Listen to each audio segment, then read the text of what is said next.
right, we've got to go on to oh God, share. We've got to go on to screen.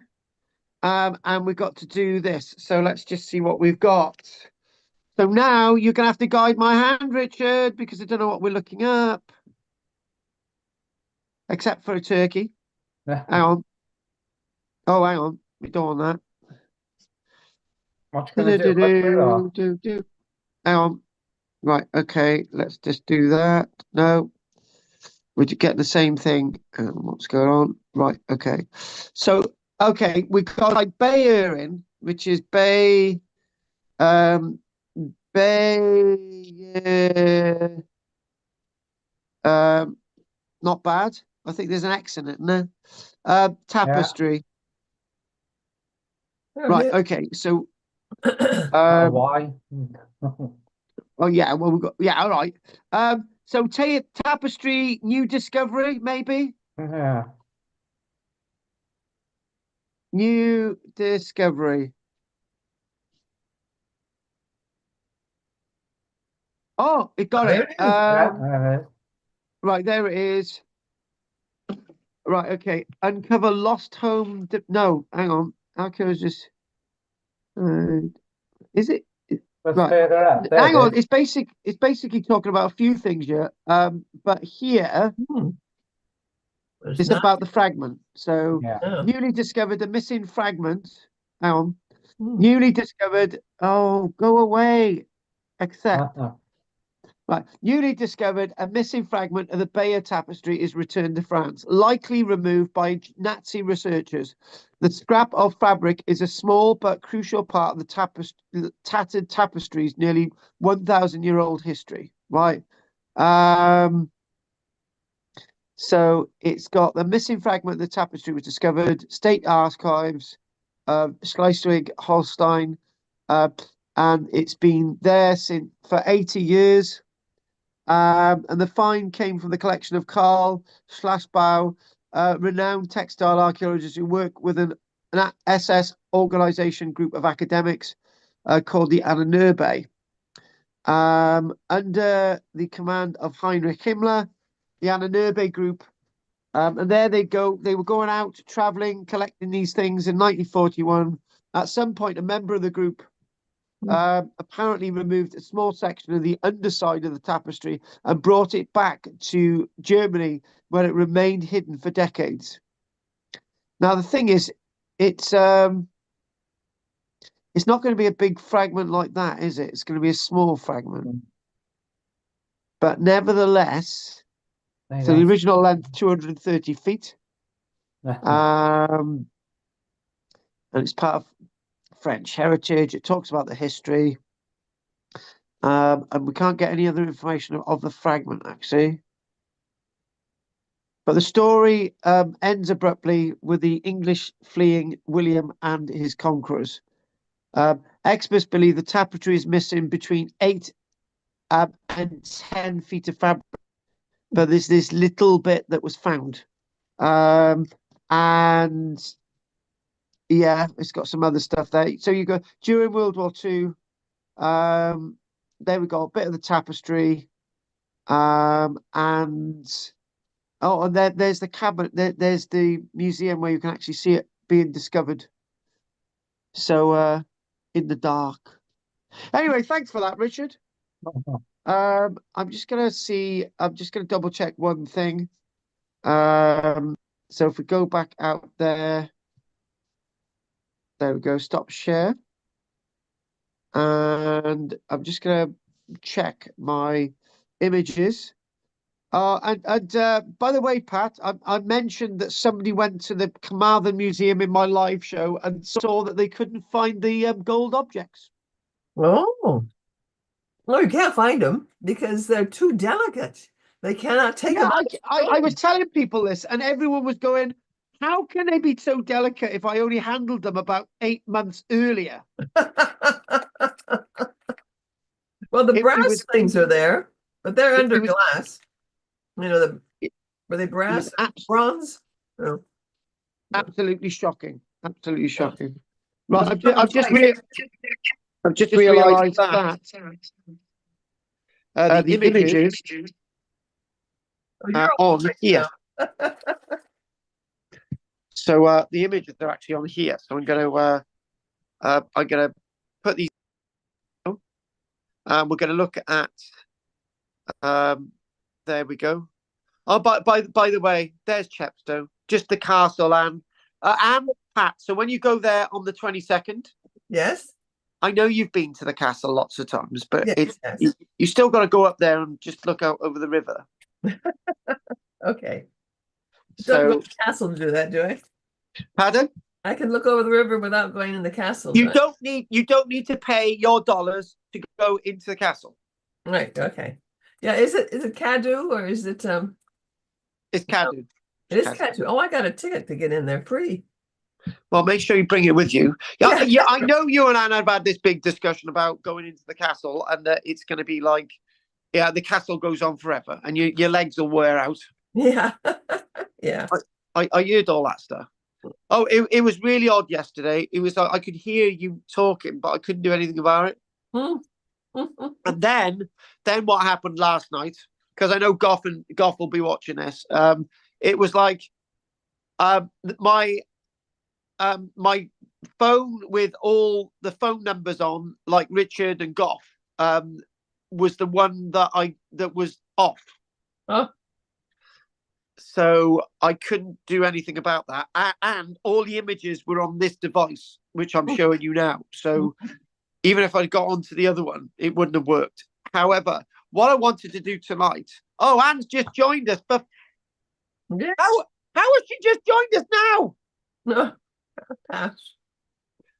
Right. So basically, I didn't want a real long one tonight because I've got to get back. Because Right. I've been in Barry for the past 24 hours, and Michelle's looking after the animals, so I got to get back and give my sheep some TLC.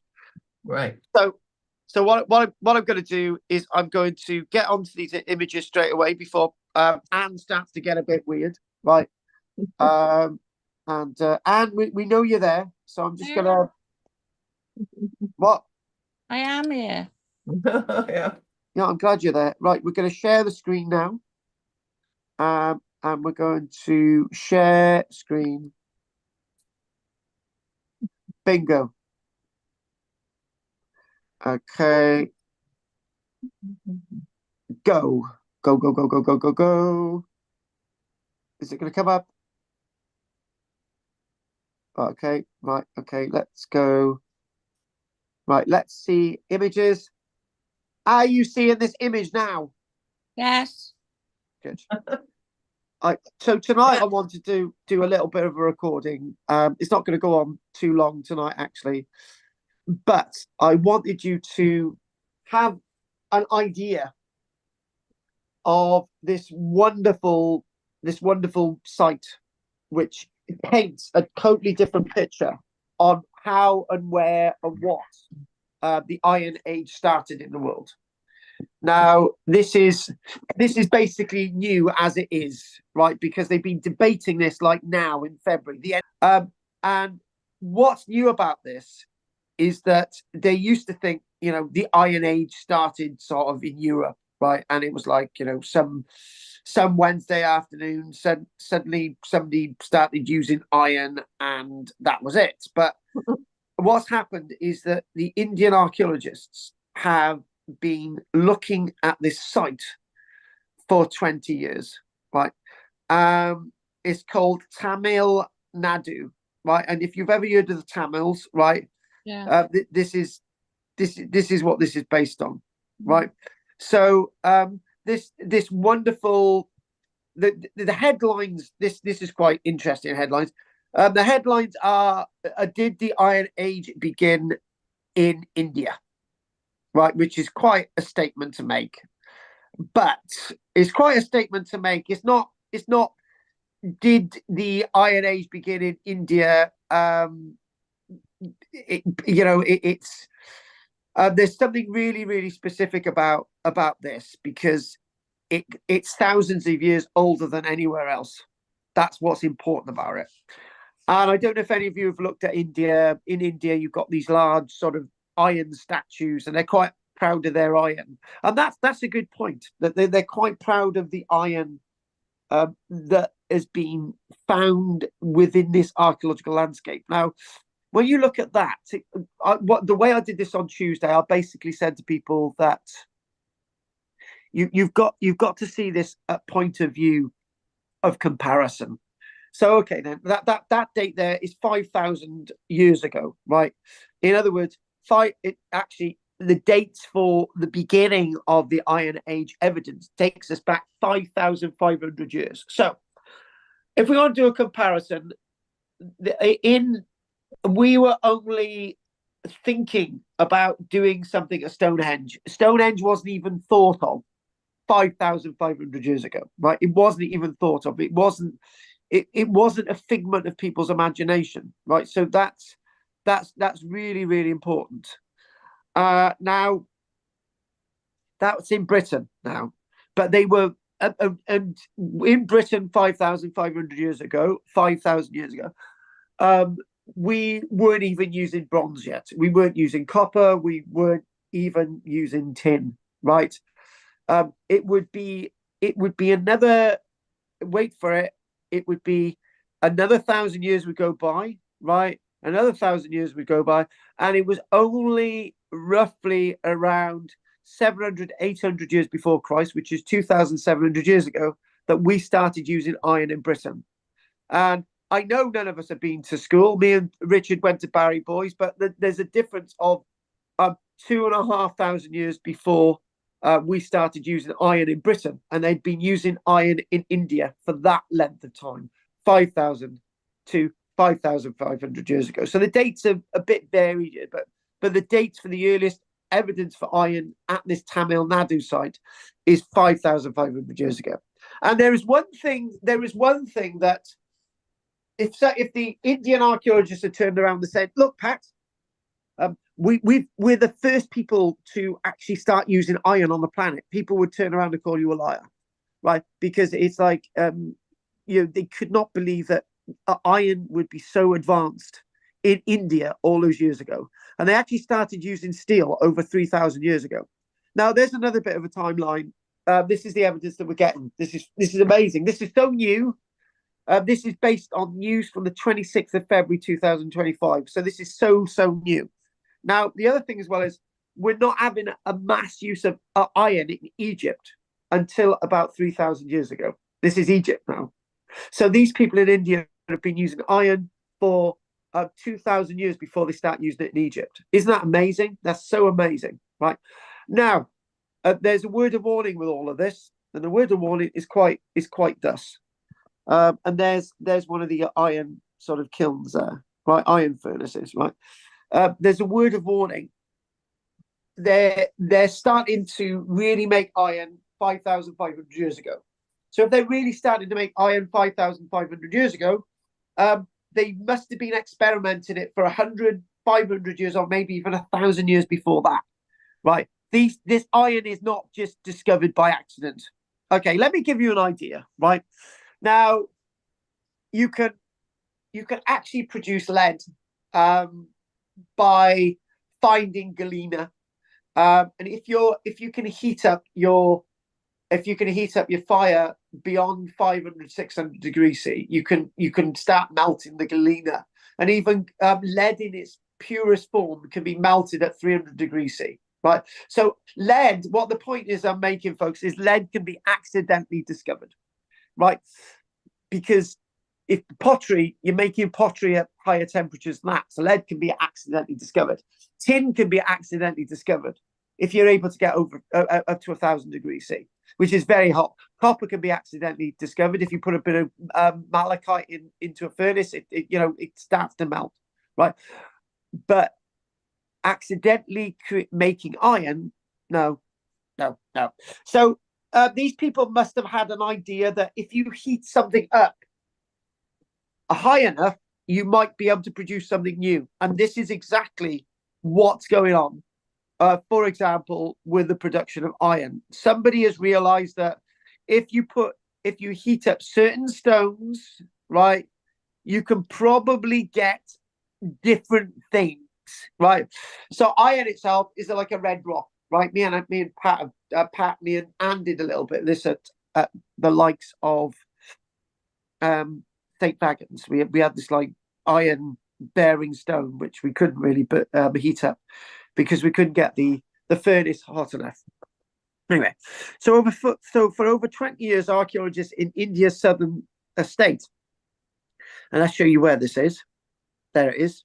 There it is on the map. Archaeologists in India's southern state of Tamil Nadu have been unearthing clues to the region's ancient past, and their excavations have uncovered early scripts that rewrite literacy timelines. And not just that, those histories and the archaeological evidence tell us that 3,345 years BCE, right, before Christ, right? So that's 5,000, nearly 5,500 years ago, right? That we've got evidence of iron making within this landscape, the Tamil landscape. If you've ever heard of the Tamil Tigers on the news, this is where they come from, right? It was like a rebellious group. So what they've uncovered is this location is massively important. Oh, so just come back at me with a question. So the question is, how much evidence have they got for iron making at this site? How much evidence have they got? They've got them in graves, right? But they've not only found evidence of iron making, right, at one site within the Tamil landscape, right? Tamil Nadu is one of 6 sites that they've got this evidence dating from, right, that goes back to 5,000, nearly 5,500 years ago. So it's not just one site. It's not a fluke. It's not a fluke that some magic metallurgical genius started making iron thousands of years before everybody else. Even the great advanced civilizations of ancient Egypt didn't have iron when they were building the Great Pyramids. So we're told, right? When they built the Great Pyramids at Giza, right? Khufu's pyramid and so on. Now, they were built 4,600 years ago, right? They didn't have iron with all the evidence that we've got. But in India, they did. They'd been using iron for 800 years by the time they built the Great Pyramids in Egypt. But they didn't have iron when the Great Pyramids of Egypt were being constructed. That is the point. This is what is so important about this archaeological evidence, and why it's so new and so exciting. Now we got an image of a site in Turkey, for example, and now we've discovered something even older than the archaeological evidence excavated in Turkey. In Turkey, for example, up until recently, Turkey was the place that the oldest iron working evidence actually came from, right? So up until recently, it was Turkey. So what they found out in Turkey, roughly going back, 3,300 years ago, right? They were really going, wow, we got extracting, iron from stone, we got forging, we got mining and all the rest of it, right? But the archaeological evidence is over 2,000 years earlier that they found in India. So this is exciting times. But there's a word of warning, boys and girls, right? The word of warning is that it's possible that somewhere else on the planet they might have other much older iron making, working, mining, creation activities somewhere else on the planet. It's one of those things in archaeology that, if you want to go down the level of von Daniken and Graham Hancock, you could think, they talk about lots of advanced civilizations, don't they? They talk about a lot, but this is proper archaeological evidence, and this is bona fide archaeological evidence. The Indian archaeologists were so worried about what they had found, right, that they sent their samples to 500 other countries on the planet to confirm their findings, because otherwise people would say, the bloody Indians, they just want to outdo everybody, But now we know it's fact. So extracting, smelting, forging, shaping iron, create tools, weapons, and other objects is the archaeological evidence that they're now actually finding at this Tamil Nadu site. And last night, I don't know if this was a fair comment. One of the people last night said these iron weapons, right? These iron weapons themselves, tools as well, look a bit rough. Well, I got to be honest with you, they would look a bit rough after over 5,000 years. So the discovery is of such a great importance that it will take some time before its impact sink in. And what we mean by that is that this site itself is so rare because it's so unique. Now, it goes back to what I've said before. When you think about archaeology, there are lots of unique things on the planet. Okay, but it doesn't mean to say that that's all there ever was. It's just this is where we find the archaeological evidence. So, say for example, in Britain, the greatest example of something unique is Stonehenge. There's nothing like it. There you go. It's before anyone else builds anything like that or wants to build anything like that, and nobody ever built anything really like Stonehenge again. It's really, really odd and an anomaly, but nevertheless it exists. Why did they build Stonehenge? Somebody didn't sit down and think that's how we're going to build Stonehenge.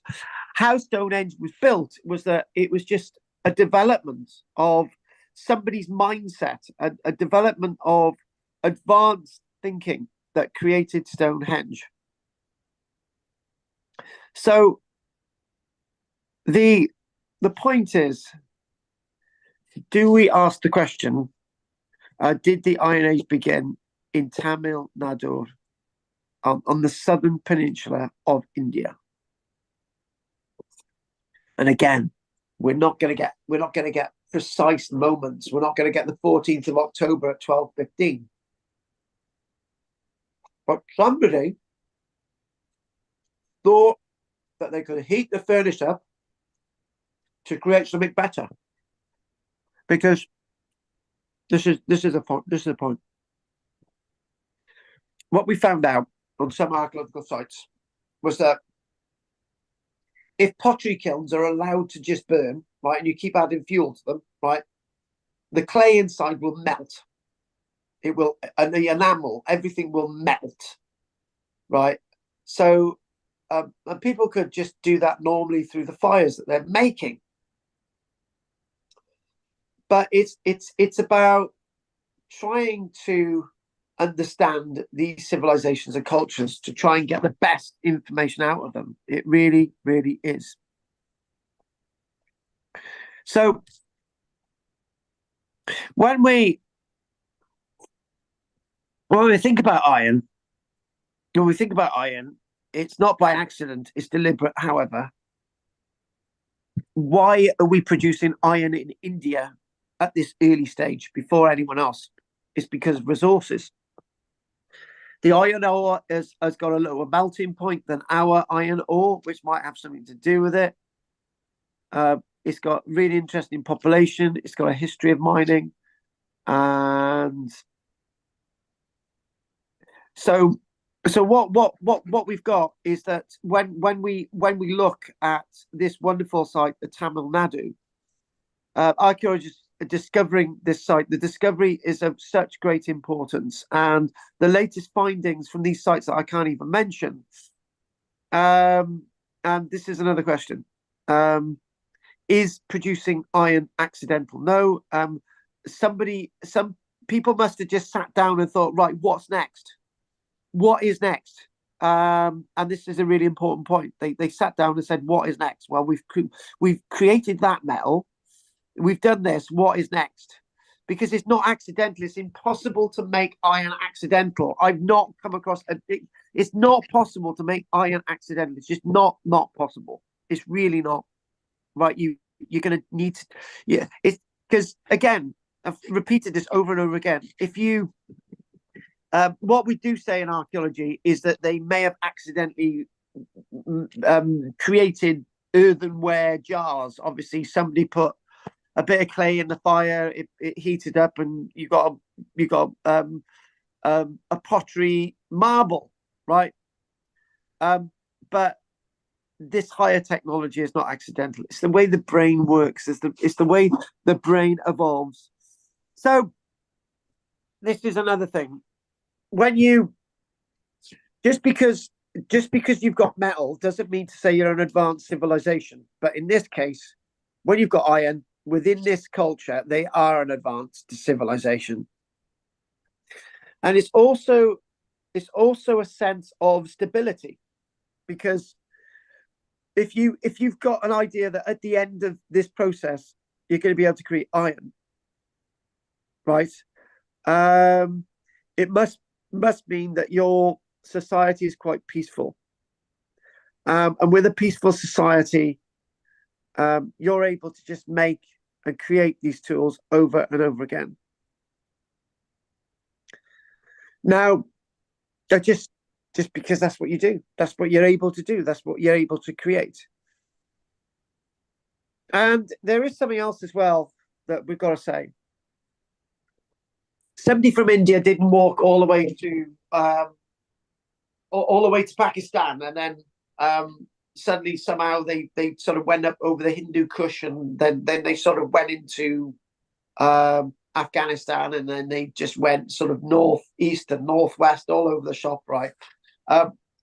With this iron age making technology, I believe, like lots of other archaeologists, that people, it's how your brain is, right? How do I explain that? Because it's like human evolution sets that you're going to get to the moon eventually. Human civilization sets that you're going to actually create a computer. Human civilization says that you're going to produce artificial intelligence. It's the way the mind goes. It gets more and more wanting to create things because it can, right? And it's something that is very, very special about humanity, because it's almost as if we create our own evolution, and which is really, really important, that we actually creating this sort of own, we evolve ourselves, we force ourselves to evolve. I got to be honest with you, I've no idea how a mobile phone works. I've no idea how a computer works. Somebody could explain it to me. But I was going to say, yeah, go on. It's ironstone, isn't it? I mean, so somebody, people are making fires, and I think it might have been found that way, by just making fires using stones, and then one day they've used firestone and some ironstone. Yeah, and can I just get to grips with what I'm saying and try to respond to what you're saying? Like, you interrupted at the right time, actually. Now, to create the temperatures required to create iron, it's not accidental, right? Because okay, full well, Anne, if you put pots in a furnace, clay, if you put it in a temperature higher than it should be, the pots melt, right? But you can melt pottery at around 1,100 degrees C, right? And you're already making bronze, and you're already making copper. So why do you need to use the fuels to have something really, really hot in the furnace, right? This is the point I'm trying to make. Going by what you just said, what I'm trying to say, Anne, is that these people realized, Anne, that if you break up a green stone, you create copper, right? So these people knew that, right? They probably saw that there's this stone that looks red and it's quite dusty. Maybe that's where this began, because people were sort of not experimenting. They knew, for example, if you have something a lot hotter, it's going to melt this browny red stuff. And this is what I'm saying now. This is the point I'm trying to make. And it's something independent. So in other words, people are inventing iron eventually in Western Europe, and then years earlier they've invented it in India. Nobody is going from India to Europe to help them create this iron, right? It's what humanity does, and I'll give you an example of this human thing that I'm trying to get at, right? And I've mentioned this before. What happened before the second World War started? The Germans were already experimenting with nuclear fission, right? They were already looking at creating splitting the atom. The Germans are already looking into doing this, right? But you know, Anne, and I know that German scientists didn't work with anybody else on the planet because they couldn't. They weren't allowed to. They weren't allowed to share anything, right? However, the Americans were working on something similar, right? And so were the Russians, and so were the British, right? The Manhattan Project of 1944, right, was working in tandem with German efforts to create a nuclear bomb. And the German efforts to create a nuclear bomb was short by about a month, right? The Germans already created a mini nuclear reactor, which they were going to put on a plane and we're going to drop it on a Western city and see what happens, right? We don't know what would have happened, right? The point I'm trying to make, Anne, is that none of these people knew that the other person was doing it, right? No. But something in humanity said, right? This is, Anne. Let's just do the little. By 1939, right? Jet technology was already being invented. Rocket technology was already being invented by scientists of the day, not just in Germany, right? So, what do you do next? Humanity is thinking, well, what do you do next? What do we do with this rocket technology? Instead of blowing people up, right, we'll go to the moon, right? So in other words, this goes back to, you've got these different color stones. What's next? These brown stones. And what are we going to do with the brown stones? This is what we're talking about, right? So the evidence of Tamil Nadu is massively old. It's hugely important and relevant. And that there is a very small iron smelting furnace at one of the sites within the Tamil Nadu landscape called Kodumanal site. And this is actually a small furnace. There it is. That's a very, very small furnace. However, to make iron, it's a small industry. You know, it's a real small industry. So therefore, this is why you've got furnaces that are very, very small like this. So early iron came in two forms, meteoric and smelted iron. So it came in two forms, right? So it basically came from the heavens, or it was mined and then smelted. Now, smelted iron extracted from ore marked the true beginning of iron technology with mass production. And the earliest known iron artifacts, 9 tubular beads, were made from meteoric iron, which comes from fallen meteors. So in other words, we've got iron being used before the Iron Age, wherever it is, but the iron's not being smelted, right? Now, that's a really interesting thing. They've got these things that they know could come from heaven. They're slightly brown and red. And but they don't melt it down. They just don't melt it down. They make it into jewelry. So identifying this here. So identifying iron-bearing rocks is the first challenge. And once located, these ores must be smelted in a furnace at extremely high temperatures. So again, this is involving blacksmiths and involving being able to go out and do this in the first place. So most sites in Tamil Nadu that area again, where all these wonderful sites are, um, um, has been found ancient habitation areas near the present day village. So the archaeologists say the excavators have so far explored a fraction of the over 3,000 identified. Is that your battery the slow? Well, my battery's slow. What? Is it? Yeah, it's me. It's me. And what I might do, I wasn't going to take a break. I was just going to talk through because but what I am going to do, we're going to talk a little bit longer, and then we're going to have a quick break, and then I'm going to put this on charge, and we will be fine. Oh yeah.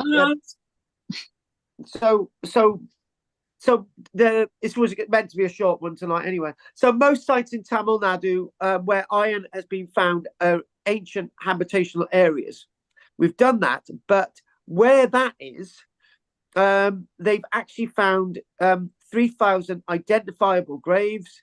Some of them containing stone sarcophagi, and others a wealth of iron artifacts. Listen, so the burials are they actually find with these burials, think about this, lots of iron artifacts. They find spades, they find spears, they find knives, arrowheads, chisels, axes, swords, you name it, they find it, right? So there's something